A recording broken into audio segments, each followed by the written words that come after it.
Student, આજે આપણે શીખવાનું છે ધોરણ 10 વિજ્ઞાનમાં પ્રકરણ 1 માંથી આઈએમપી ક્વેશ્ચન વિસ્થાપન પ્રક્રિયા ઉદાહરણ આપીને સમજાવો. તો વિસ્થાપન એટલે શું?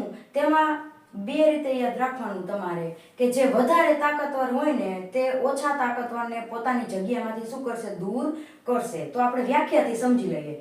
જે રાસાયણિક પ્રક્રિયામાં વધુ ક્રિયાશીલ તત્વ એટલે કે વધુ સક્રિય એટલે કે વધારે પાવરફુલ તત્વ હોય તે ઓછા ક્રિયાશીલ તત્વને તેના જ સંયોજન એટલે તેના દ્રાવણમાંથી દૂર કરે છે તેને વિસ્થાપન પ્રક્રિયા કહેવાય છે. ઉદાહરણ સમજીએ તો લોખંડ છે એટલે કે આયન છે તે કોપર સલ્ફેટના દ્રાવણ સાથે શું કરશે? પ્રક્રિયા કરશે તો આયન છે તે વધારે સક્રિય છે, વધારે પાવરફુલ છે, તો તે કોપર સલ્ફેટમાંથી કોપરને ધક્કો મારીને દૂર કરી નાખશે અને પોતે સલ્ફેટ સાથે જોડાઈ જશે. તો શું બની જશે? આયન સલ્ફેટ બની જશે અને કોપર બિચારો એકલો પડી જશે.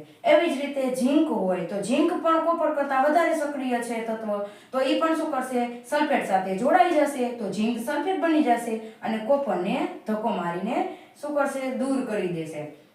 ચલો અહીંયા લેડ છે, લેડ પણ કોપર કરતાં વધારે સક્રિય કહેવાય, વધારે પાવરફુલ કહેવાય. તો તે પણ કોપર ક્લોરાઇડનું દ્રાવણ હશે તેમાંથી ક્લોરાઇડ સાથે જોડાઈ જશે તો લેડ ક્લોરાઇડ બની જશે અને કોપર છૂટો પડી જશે. એવી જ રીતે ઝીંક, જો AgNO3 એટલે કે સિલ્વર નાઇટ્રેટના દ્રાવણમાં ઝીંક સાથે પ્રક્રિયા થાય તો ઝીંક શું કરશે? Ag ને એટલે કે સિલ્વરને પોતાના જ દ્રાવણમાંથી છૂટો કરી દેશે અને ઝીંક નાઇટ્રેટ થઈ જશે.